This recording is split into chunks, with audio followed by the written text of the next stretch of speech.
y básicamente me toca desarrollar el tema de los orientadores procedimentales del ámbito internacional hacia el orden interno.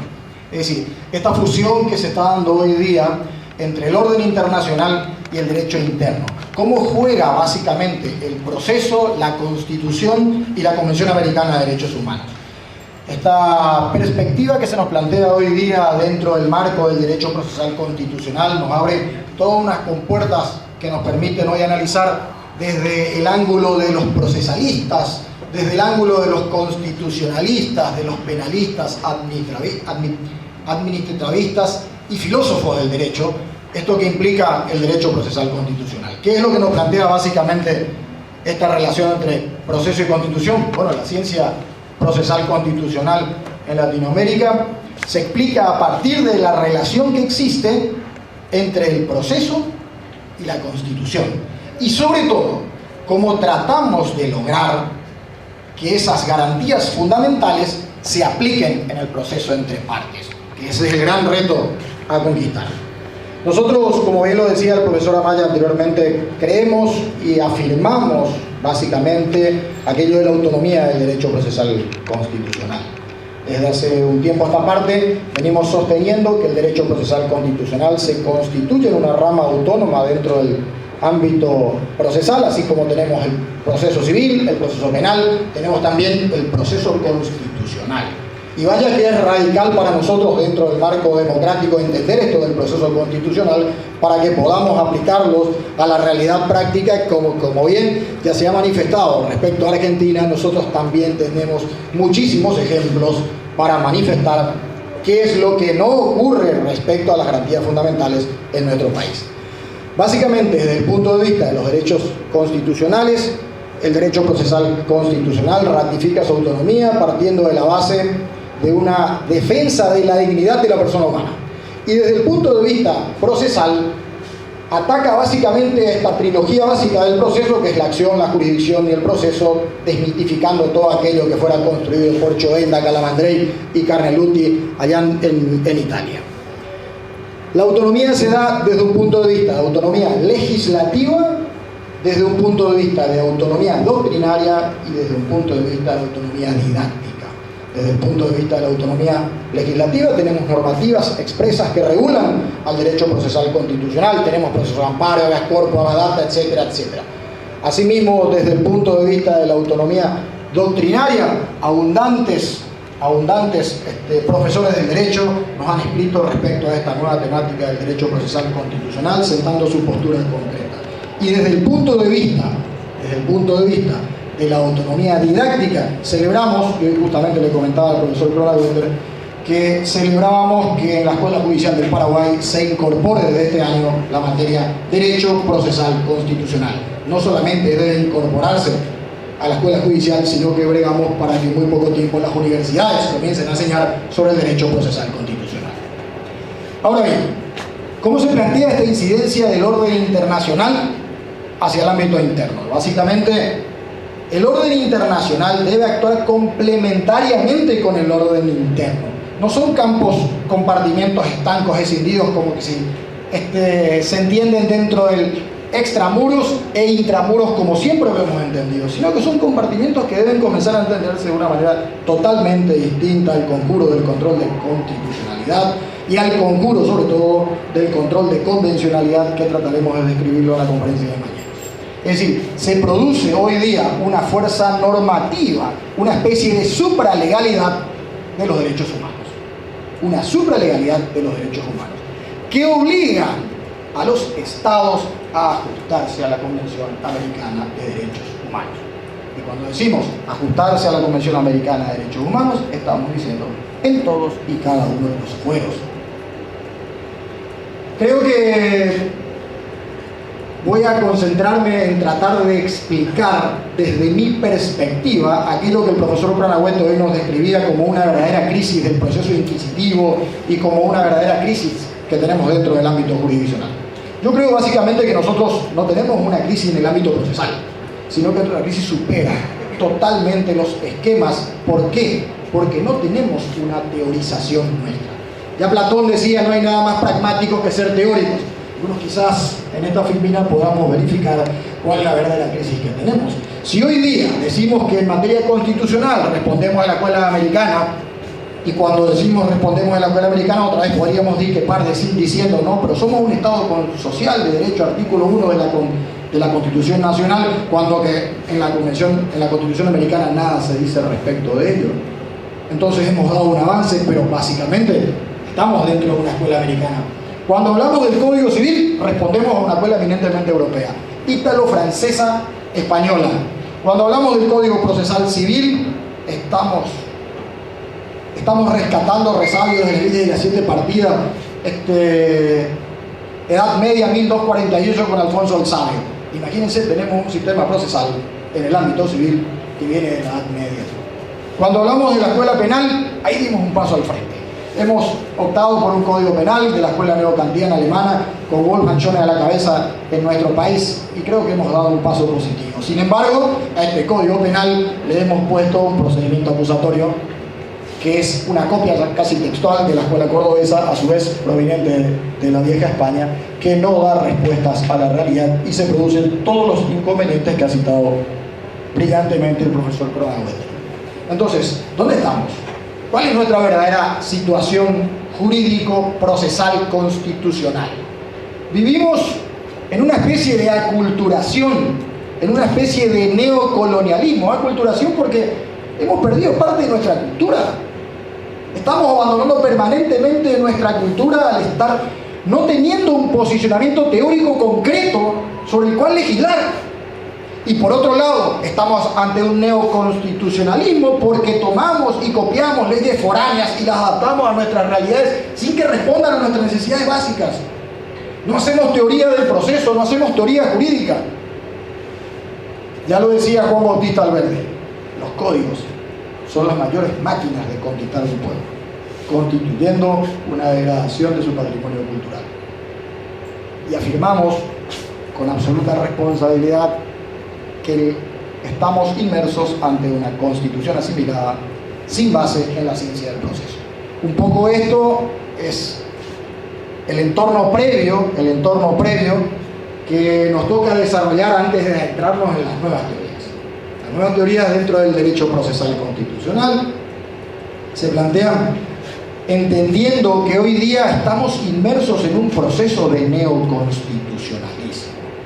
Y cuando hablamos de neoconstitucionalismo, predica el cambio de estilo de pensamiento, una nueva forma de teorizar el derecho. Una constitución invasora, incluyente, que incide en todos los estamentos del ámbito jurídico. Ya no podemos seguir entendiendo el sistema como dentro de compartimentos estancos. El proceso penal no puede seguir no atendiendo a la Constitución. El proceso civil no puede seguir no atendiendo a la Constitución, si la Constitución es el marco en el cual debemos regirnos. Entonces, la Constitución por encima de todo, con el criterio constitucional que impera en nuestro país, que es el Estado social de derecho, no otro, vuelvo a reiterar, artículo 1, que ha planteado el abandono de las ideas neoliberales y positivistas, reemplazándola por otras ideas no positivistas, y con esto no estoy rescatando ideas naturalistas, que no me hagan decir eso. Digo, rescatando ideas no positivistas, que los hay y por doquier. El diseño constitucional de hoy día nos plantea un sistema basado en principios, y cuando hablamos de principios estamos hablando de que el juez necesariamente debe realizar ponderación. El juez debe realizar la ponderación para aplicar el caso, la norma al caso concreto. Es decir, debe abandonarse aquella subsunción del caso a la norma que estaba basado en el Estado de Derecho, en el Estado legal, para pasar a un sistema constitucionalista. El sistema constitucionalista hoy día nos plantea que debemos entender a la Constitución como principio básico del entorno jurídico nacional. Y luego, desde allí, idealizar el principio y aplicarlo al caso concreto de acuerdo a la necesidad de esa casuística. Esa es la gran labor que hoy día tienen los magistrados judiciales. Al fin y al cabo, se habla de que no hay problema jurídico que no pueda ser constitucionalizado. Todo el entorno jurídico basado en la Constitución Nacional. Y aquí llegamos al segundo punto que queríamos tocar, básicamente, que es el neoprocesalismo. No solamente estamos inmersos en un neoconstitucionalismo, sino que, como bien hablamos en estas jornadas, estamos hablando del proceso y la Constitución. Hoy día se plantea, señores, un neoprocesalismo. Como decíamos, constitución invasora, también invadiendo el espectro básico de la teoría del proceso. También invadiendo todo esto que implica el fenómeno procesal. Porque en definitiva, si la Constitución está por encima de todas las normas como una especie de supralegalidad, debe incidir en la teoría general del proceso. Entonces se replantean conceptos tales como la acción, la jurisdicción, el proceso. Vean ustedes simplemente en el ámbito de la acción. Hoy día hablamos de class action, procesos colectivos, de defensas de intereses difusos, derecho al consumidor. Pues ha cambiado esa bilateralidad que se planteaba normalmente entre juicio entre partes. Y cuando tenemos que cumplir esa resolución dictada por el magistrado judicial, ¿quién lo va a cumplir? ¿Cómo vamos a implementar el mecanismo? Se ha trastocado todo el basamento lógico del sistema procesal. Y nosotros todavía no lo hemos comprendido. Conlleva la aplicabilidad de la teoría de la argumentación sobre la base de principios. Argumentación, argumentación y argumentación. Esto implica que todos los estamentos del Estado, no solamente el Poder Judicial, tienen la obligación hoy día de argumentar sus decisiones jurisdiccionales. ¿Por qué? Porque tienen que dar respuesta al pueblo, que necesita saber el porqué de las cosas. Simplemente pensemos así en forma rápida y entren ustedes en la página del Congreso y verifiquen la argumentación tenida en el juicio político por el cual hemos echado a un presidente hace muy poco tiempo. Tiene una carilla. Tiene una carilla. Esa es la respuesta argumentativa que da un poder del Estado a la ciudadanía que quería saber por qué se le echó. Ni siquiera analicemos si estuvo bien o estuvo mal. Eso es harina de otro costal. El neoprocesalismo contemporáneo hoy día es, en definitiva, la constitucionalización del ordenamiento jurídico procesal. La constitucionalización del ordenamiento jurídico procesal. Y aquí sí voy a entrar en mi tema específico del día de la fecha, que eran los orientadores procedimentales hacia el orden interno. Pero no quería perder la oportunidad de hablar de lo anterior porque me parecía un buen momento a los efectos de que podamos entender cuál es la verdadera problemática. Las normas procesales necesitan ajustarse a los orientadores de la óptica transnacional. Recién lo decía brillantemente el profesor Amaya. Hoy día tenemos que cumplir los mandatos de la Corte Interamericana de Derechos Humanos. A veces seguimos preocupados en discutir si somos garantistas y activistas o si somos istas de algo, cuando en realidad desde la Corte Interamericana nos están diciendo claramente, señores, ustedes están obligados a cumplir porque es obligatorio que hoy día en cada uno de sus estados lo que dispone la Corte Interamericana de Derechos Humanos sea cumplido. Entonces se ha trastocado todo. Genera, por eso decimos, una mutación jurídico-cultural de los distintos países. Genera una transformación copernicana. El Estado está obligado a remover todos los obstáculos que impidan el goce de los derechos pregonados por la Convención. Si algún sistema legal, alguna normativa se encuentra en contra de la Constitución, pues sencillamente la Corte Interamericana nos dice que tiene que salirse del sistema por inconvencional. Mañana trataremos ese tema. Es decir, no podemos seguir teniendo dentro del sistema normas inconvencionales. Es decir, cuando legislamos en Paraguay, debemos verificar previamente si responden a la Convención Americana de Derechos Humanos. De hecho, muchos países ya han implementado este control requiriendo opiniones consultivas a la Corte Interamericana. El caso de Costa Rica, que recientemente ha aprobado una normativa y le pregunta a la Corte Interamericana si esa norma que iba a ser aprobada en Costa Rica era convencional. Claro, en países como el nuestro, que prácticamente no cumple ninguna resolución de la Corte Interamericana de Derechos Humanos, ¿qué vamos a preguntar? Absolutamente nada. Tenemos 7 fallos en contra nuestra. 7 fallos en contra de Paraguay. Ninguno de los fallos fueron cumplidos. El único caso que fue cumplido fue el caso Ricardo Canese, y que se cumplió porque Ricardo Canese desistió de la ejecución. De modo que todos los otros casos no se han cumplido, y vaya como ejemplo el caso Sabayamaxa, que recientemente ha salido el 24 de abril, salió una publicación en ABC, donde decía que por fin el Congreso de la República había ordenado la expropiación de 40.000 tierras del pueblo indígena, que fue una reparación que le otorgó la Corte Interamericana de Derechos Humanos en el año 2006. Fíjense qué genial nuestro Congreso. Ya 8 años después ha dispuesto a sancionar, y tiene una sanción previa, una sanción de una Cámara. Ahora tendrá que ir a la Cámara de Diputados, dormir el sueño de los justos, para ver cuándo se le entrega estas tierras ancestrales a este pueblo, con una condena firme de la Corte Interamericana. Pero ¿cuáles son los mandatos concretos que tiene la Corte Interamericana respecto a los ordenamientos procesales, es decir, los orientadores procedimentales que indican a los órdenes internos? Básicamente, punto 1, la predominancia irrestricta del valor justicia. Y cuando decimos valor justicia, estamos diciendo, el proceso no puede construirse sobre la base de una no verdad. El proceso tiene que construirse sobre la base de la verdad, o por lo menos el mayor atisbo posible de encontrarse la verdad dentro del sistema y dentro del proceso. Recuerden ustedes el caso Boigurí contra Paraguay, condena por la Operación Cóndor. El Paraguay no encontró ninguna respuesta a ese caso. Tuvo que ser la Corte Interamericana la que nos condenó, hasta que ahí nos dimos cuenta, había sido que nosotros teníamos un archivo del terror y que habían varios desaparecidos en nuestro país. Caso Vargas Areco, un pobre chico que muere en el servicio penitenciario. Gracias a eso después se suprime la ley de servicio militar obligatorio.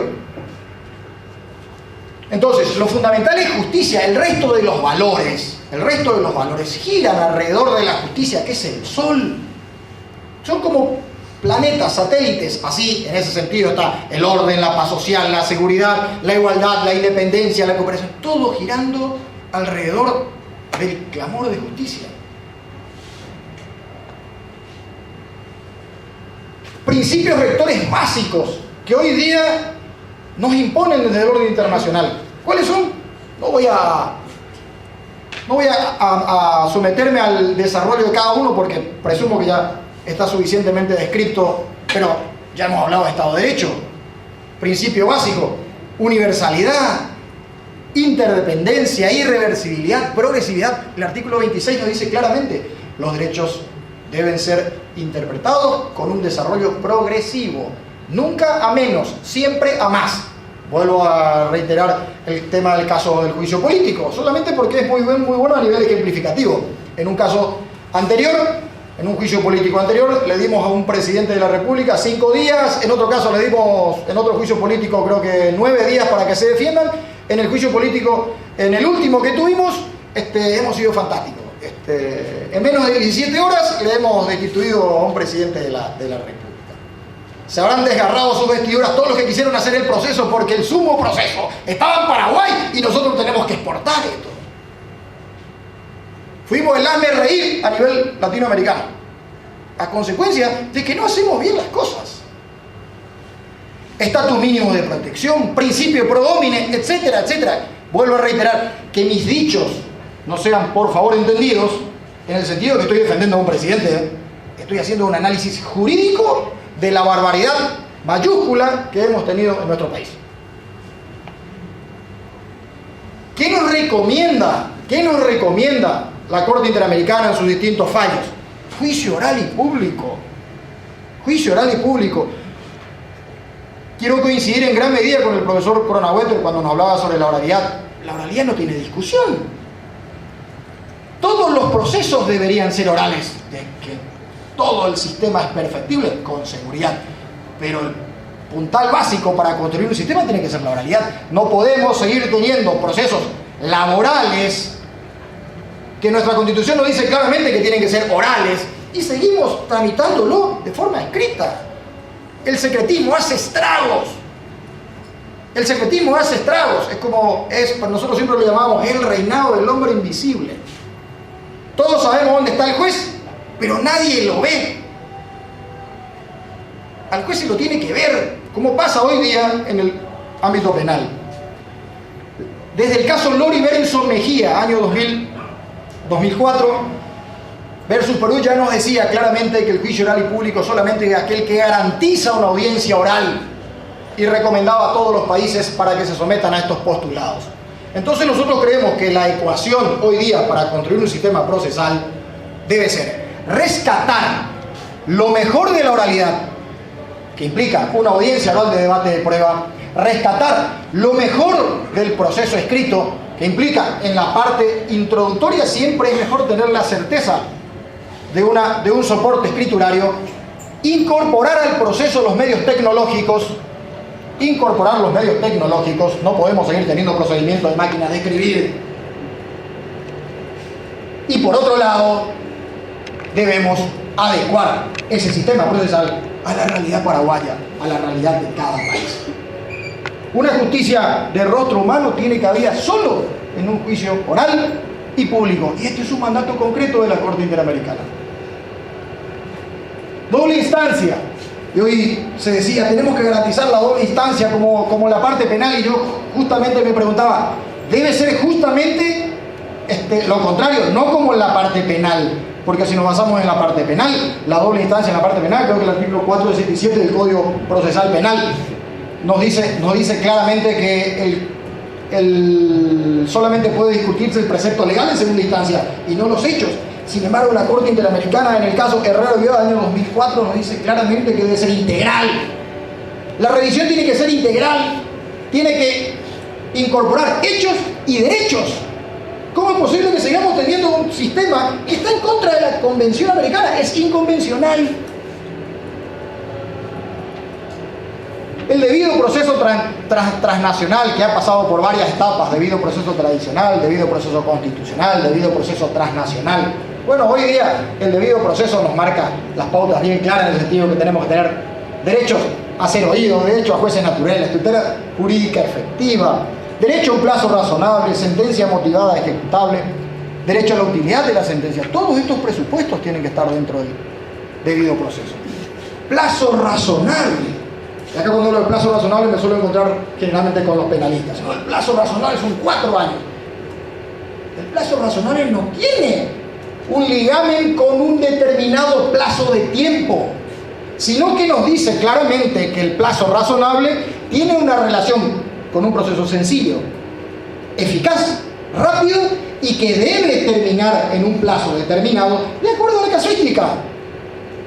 En el caso Valle Jaramillo versus Colombia, año 2008, nos decía claramente la Corte Interamericana, señores, el plazo razonable tiene que tener en cuenta A, la complejidad del asunto, no es lo mismo un juicio controvertido que un juicio voluntario. B, actividad procesal del interesado, no es lo mismo aquel proceso donde las partes intervienen y tratan de mover el proceso para que termine el litigio, que otro en el cual las partes están cruzadas de brazos y esperando a que el proceso caduque. C, la conducta de las autoridades judiciales. Y finalmente, en el caso Chacmot-Cassec versus Paraguay, nos dice, tiene que tenerse en cuenta la afectación generada a la situación jurídica de la persona involucrada en el proceso. ¿Qué significa esto? Hay que ver qué afectación le produjo a la persona esta demora en el tiempo para saber si hubo o no violación del plazo razonable. Entonces son todos presupuestos básicos que tienen que ir siendo tenidos en cuenta. Otra cuestión, más allá de que podamos discrepar o no, o hablar de que tengamos un determinado posicionamiento en un sentido o en otro, la Corte Interamericana nos dice claramente que en materia de derecho procesal constitucional, hoy día se produce la actividad oficiosa de prueba. Muy inteligentemente el profesor Amaya nos decía, será un tema a discutir. Son temas a discutir cuando no hay fallos jurisprudenciales que nos afectan técnicamente. En el caso Chacmot-Cassec contra Paraguay, ya se ha dicho claramente que el Estado paraguayo tiene la obligación de ejercer un control de convencionalidad de oficio. Año 2010. Entonces, sabemos que la prueba es el alma del proceso, cumple un rol ventricular dentro del mismo. Y el artículo 44 de la Convención Americana nos dice claramente que la prueba oficiosa debe ser implementada dentro del sistema. El juez abandonó esa posición Recoleto para convertirse en un juez con dimensión social. Eso significa que debemos ser buenos abogados y buenos jueces. Desformalización del proceso. Y cuando hablamos de desformalización, los derechos humanos nos plantean que el proceso son instrumentos vivos. Instrumentos vivos que se despojan de formalismo para ganar vitalidad. No ya seguir legislando estas famosas casas embrujadas a las cuales mejor no entrar, que parece que están llenas de fantasmas. Cuando que en realidad debemos regular procesos simples, entendibles para la gente. La apuesta es por la desacralización de los actos procesales. También nos plantean variados mecanismos de reparación, superando esta simple reparación de condenas pecuniarias. Hoy día, en caso de Paraguay, nos hablan claramente y nos dice la Corte, no solamente se tiene que condenar, sino que también ordenamos que se construyan edificios, entrega de tierra, modificar el derecho interno, adoptar medidas legislativas, realizar investigaciones y sanción a los culpables, pedir disculpas públicas, etcétera, etcétera. Todos avalados en fallos específicos de la Corte Interamericana. Dinamismo procesal.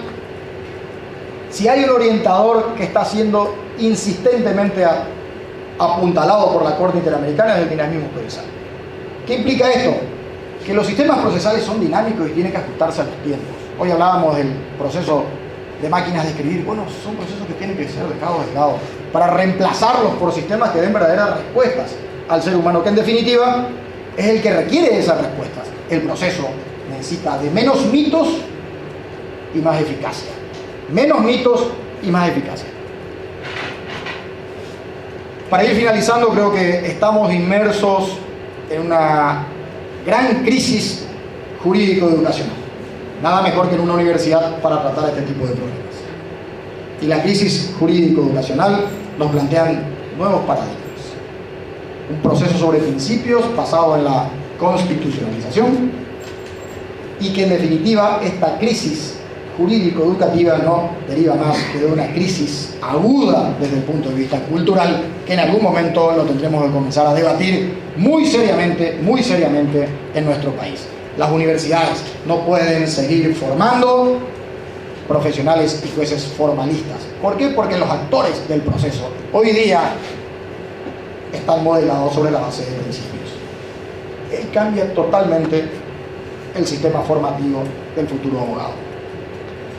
¿Cuáles son las metas a articular? Básicamente, supremacía constitucional, sí.